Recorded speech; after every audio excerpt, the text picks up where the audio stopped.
يتنافس النجم البرتغالي كريستيانو رونالدو مهاجم النصر السعودي على جائزة أفضل لاعب في غرب آسيا خلال شهر أغسطس الماضي، وهو الاستفتاء الذي يطرحه الاتحاد الآسيوي للجماهير من أجل اختيار اللاعب الأفضل.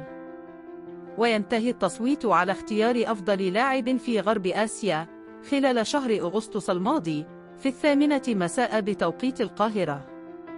وتقوم فكرة الاستفتاء الشهري على فتح باب التصويت أمام الجماهير لاختيار أفضل لاعب في منطقة غرب آسيا عن شهر أغسطس، بناء على العديد من المعايير أهمها دور اللاعب في التأثير على نتائج فريقه من خلال تسجيل وصناعة الأهداف وترتيب الفريق على صعيد المنافسة، بالإضافة إلى أهمية المباريات التي يخاضها ودوره مع منتخب بلاده في المباريات الدولية إن وجدت. وشهد تصويت أفضل لاعب في غرب آسيا عن شهر أغسطس الماضي مشاركة أكثر من 3 ملايين مشجع.